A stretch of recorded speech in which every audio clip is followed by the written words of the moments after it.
ಜಿ5 ಇರುವಾಗ ನೀವು ನಿಮ್ಮ ನೆಚ್ಚಿನ ಶೋಗಳನ್ನ ಎಂದಿಗೂ ಮಿಸ್ ಮಾಡಿಕೊಳ್ಳುವುದಿಲ್ಲ. ಅದು ಸಂಪೂರ್ಣ ಉಚಿತವಾಗಿ.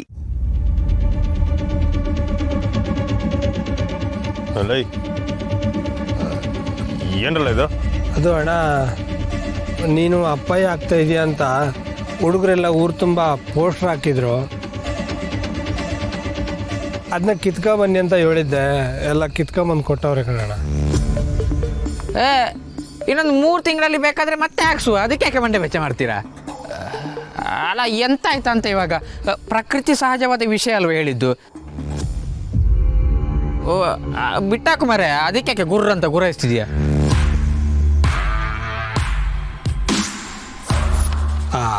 ಅಣ್ಣ, ಅದು ನೀನು ಬೇಸರ ಮಾಡ್ಕೊಬೇಕಣ್ಣ.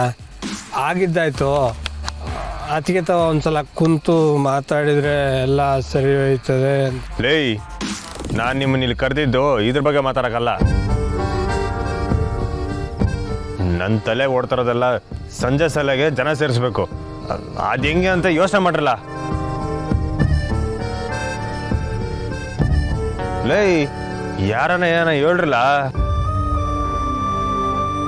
ಅಣ್ಣ, ನಿನ್ನ ಮನಸ್ಸಿನಾಗಿರೋ ಬೇಸರನ ಮರೆಮಾಚಕ್ಕೆ ಶಾಲೆ ಬಗ್ಗೆ ಮಾತಾಡ್ತಿದ್ಯಾ ಅಂತ ಗೊತ್ತಾಗ್ತೈತೆ. ಲೈ, ಯಾರು ಹೇಳಿದ್ ನಿಂಗೆ? ನಂಗೇನು ಬೇಸರ ಇಲ್ಲ. ನೋಡ್ರಲ್ಲ, ಶಾಲೆಗೆ 20 ಜನ ಬಂದ್ರೆ ಪರೀಕ್ಷೆಗೆ ಅನುಮತಿ ಸಿಕ್ಕೋದು. ಮೊದಲು ಅದ್ರ ಬಗ್ಗೆ ಯೋಚನೆ ಮಾಡಿ.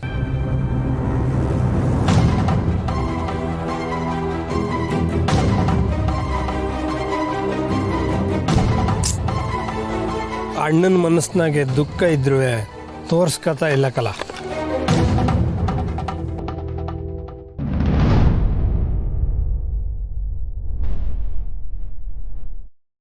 ತಪ್ಪು ಮಾಡ್ಬಿಟ್ವಿ ಅಂತ ಅನಿಸ್ತಿದ್ಯಾ ಚಂದ್ರು? ಛೇ, ನನ್ನ ಮಗು ವಿಷಯದಲ್ಲಿ ತಪ್ಪು ಅಂತ ಹೇಗೆ ಹೇಳಿ ವಸು? ಸಾರಿ ವಸು, ನನ್ನಿಂದ ನೀನು ತುಂಬ ಸಂಕಟ ಅನುಭವಿಸೋ ಹಾಗಾಯ್ತು. ನಮ್ಮಿಬ್ರಲ್ಲಿ ಯಾರು ಜಾಸ್ತಿ ಸಂಕಟ ಅನುಭವಿಸಿದ್ರು ಅಂತ ನಮ್ಮ ಮಗು ಗೊತ್ತಾಗೋದು ಬೇಡ. ಈ ಪುಟ್ಟು ಜೀವ ಈ ಭೂಮಿಗೆ ಬರೋಕ್ಕಿಂತ ಮುಂಚೆ ನಮ್ಮ ಅಪ್ಪ ಅಮ್ಮ ಎಷ್ಟು ಖುಷಿಯಾಗಿದ್ರು ಅಂತ ಅಷ್ಟೇ ಗೊತ್ತಿರಬೇಕು. ಬೇರೆ ದಂಪತಿಗಳ ಜೀವನದಲ್ಲಿ ನಾರ್ಮಲ್ ಆಗಿ ನಡೆಯುವಂಥ ವಿಷಯ, ಆದರೆ ನಮ್ಮ ಜೀವನದಲ್ಲಿ ನೋಡಿದ್ರೆ ಚಂದ್ರು, ಎಷ್ಟೆಲ್ಲ ಅಡೆತಡೆ ಆಗ್ಬಿಟ್ಟಿದೆ. ಇಂಥ ಸಮಯದಲ್ಲಿ ಎಲ್ಲರೂ ನಮಗೆ ಸಂಭ್ರಮದಿಂದ ಬಂದು ವಿಶ್ ಮಾಡಿ ಖುಷಿಯಿಂದ ಇರಬೇಕಿತ್ತು. ಆದರೆ ಯಾರಿಗೂ ಖುಷಿ ಇಲ್ಲ. ನನಗಿದೆ. ಪಾಪ ಪುಟ್ಟಕ್ಕಂಗೆ ನಮ್ಮಿಂದ ತೊಂದರೆ. ಬೇರೆ ಮನೆ ನೋಡ್ತೀನಿ. ಇದರಿಂದ ಪುಟ್ಟಕ್ಕಂಗೆ ಇನ್ನಷ್ಟು ಬೇಸರ ಆಗತ್ತೆ. ಕರೆಕ್ಟ್. ಆದರೆ ಈಗ ನೀನಿರೋ ಪರಿಸ್ಥಿತಿಲಿ ನೀನು ನೋಡ್ಕೊಳ್ಳೋದಕ್ಕೆ ಯಾರಾದರೂ ಇರಬೇಕಲ್ಲ. ಅವಾಗಿಂತ ನೀನು ಚೆನ್ನಾಗಿ ನೋಡ್ಕೊಳ್ಳೋರು ಬೇರೆ ಯಾರಿದ್ದಾರೆ? ನನ್ನ ಹೆತ್ತವ ನಮ್ಮಮ್ಮನೇ ಆಗಿದ್ರು, ನನ್ನ ನಿಜವಾದ ತಾಯಿ ಪುಟ್ಟಕ್ಕನೇ. ಆದರೆ ನಮ್ಮ ಅವ್ವನಿಗೆ ಇದರಿಂದ ಸ್ನೇಹದ ಮೇಲೆ ಇನ್ನಷ್ಟು ಕೋಪ ಜಾಸ್ತಿ ಆಗೋದಂತೂ ನಿಜ. ಎಷ್ಟೋ ಕೇಸ್ಗಳನ್ನ ಹ್ಯಾಂಡ್ಲ್ ಮಾಡಿದ್ದೀನಿ, ಆದರೆ ನನ್ನ ಕೇಸ್ನ ನಾನು ಹ್ಯಾಂಡ್ಲ್ ಮಾಡೋಕ್ಕಾಗ್ತಿಲ್ಲ. ಸರಿ, ನೀನು ಇಂಥ ಟೈಮಲ್ಲಿ ಸರಿಯಾದ ಟೈಮ್ಗೆ ಊಟ ಮಾಡಬೇಕು.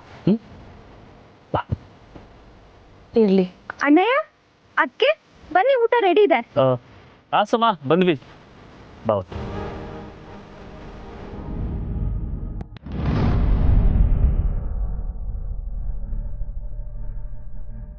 ಶ್ರೀ,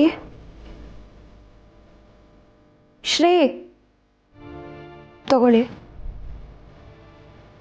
ನಂಗೇನು ಬೇಡ, ನೀವು ತಗೊಳ್ಳಿ.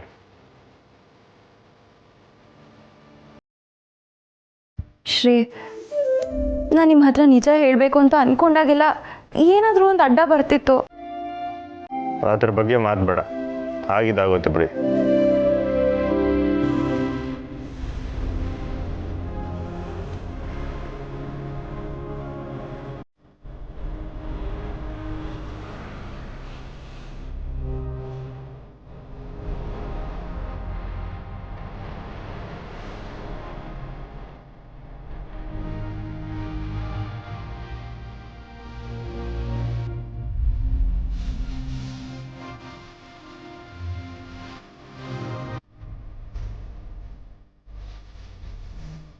ಶ್ರೀ, ನಾನು ವಸು ಅದಕ್ಕೆಗೋಸ್ಕರ ನಿಜ ಮುಚ್ಚಿಡ್ಬೇಕಾಯ್ತು.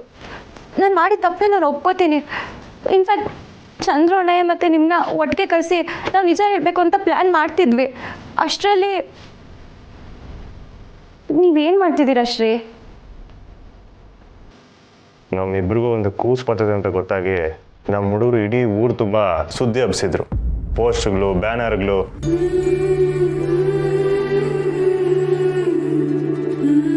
ದಡ್ಡನ್ ಮಕ್ಕಳು ಅಲ್ಲರ,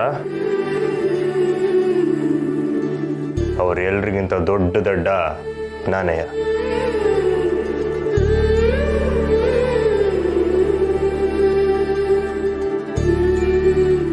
ಮಿಸೋ, ನಾನು ಮೊದಲಂಗೆ ಸುಳ್ಳು ಹೇಳ್ಕೊಂಡಿದ್ದಿದ್ರೆ ನೀವಂತ ಮಾತಾಡ್ತಿರ್ಲಿಲ್ಲ. ನೀವಂತ ಮಾತಾಡ್ಲಿಲ್ಲ ಅಂದರೆ ಈ ಸುಳ್ಳೇ ಹೇಳ್ತಿರ್ಲಿಲ್ಲ. ತೆಪ್ಪಲ್ಲ ನಂದಯ್ಯ, ಸಂಸ್ಬಿಡಿ ಮಿಸೋ. ಶ್ರೀ, ನೀವು ಹಾಗೆಲ್ಲ ಹೇಳ್ಬಿಡಿ. ನೀವೇನು ಹೇಳೋಕೆ ಹೋಗ್ಬಿಡಿ. ನಾನು ನಿಮ್ಮ ಮಾತನ್ನ ಕೇಳಿದ್ದೆ ತಪ್ಪಾಯ್ತು. ಯಾರ ಮಾತನ್ನ ಕೇಳ್ದೆ ಹೆಂಗಂದ್ರೆ ಹಂಗಿದ್ದಿದ್ದ ಮೊದಲಿನ ಗಂಟೆ ಹಂಗೆ ಎದ್ಬಿಡ್ಬೇಕಾಗಿತ್ತು. ಇಲ್ಲ ಮಿಸೋ, ನಾನು ತಿದ್ಕೊಂಡ್ಮೇಕೆ ನೀವು ಇಂಥ ತೆಪ್ಪು ಮಾಡ್ತಿರೋದ ನಾನು ಅನ್ಕೊಂಡೇ ಇರಲಿಲ್ಲ. ಯಾವ ಹೆಣ್ಣು ಹೇಳ್ದಿರೋ ಅಂತ ಸುಳ್ಳು ಹೇಳ್ಬಿಟ್ರಲ್ಲ ಮಿಸ್ಸು. ಅಲ್ಲ, ನಾನು ಹಂಗೆಲ್ಲ ನಂಬಿಸ್ಬಿಟ್ಟು ಚೂರಿ ಹಾಕ್ಬಿಟ್ರಲ್ಲ ಮಿಸ್ಸು.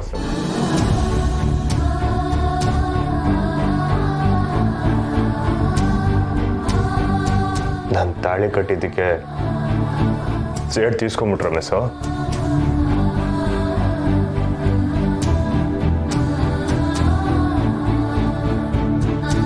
ಇರಲಿ, ನಾನು ಮಾಡಿದ ತೆಪ್ಪಿಗೆ ನಂಗೆ ಇನ್ನೂ ಶಿಕ್ಷೆ ಆಗ್ಬೇಕಾದಯ್ಯ. ಶ್ರೀ, ಪ್ಲೀಸ್ ಹಾಗೆಲ್ಲ ಮಾತಾಡಬೇಡಿ. ಇರಲಿ ಮಿಸ್ಸು, ನಂಗೆ ನಿಮ್ಮ ಮೇಲೇನು ಕೋಪ ಇಲ್ಲ. ಕೋಪ ಎಲ್ಲ ನನ್ನ ಮ್ಯಾಕೆ. ಹೇಳ್ತಾರಲ್ಲ, ಮಾಡಿದ್ನೆಲ್ಲ ಅನುಭವಿಸ್ಲೇಬೇಕು ಅಂತ. ನಿಮ್ಗೆ ಹೆಂಗೆ ಅನ್ಸಿರ್ತೈತೆ ಅಂತ ನನ್ಗೀಗ ಅರ್ಥ ಆಯ್ತೈತೆ.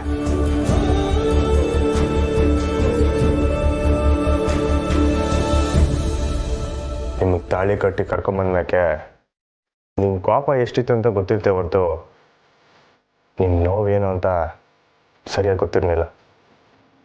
ಆದರೆ ಈಗ ಅರ್ಥ ಆಯ್ತೈತೆ ಮಿಸ್ಸು. ನನ್ನ ಕನಸು ಸತ್ತು ಸೂತ್ ಕಟ್ಕೊಂಡಾಗೋಗೈತೆ.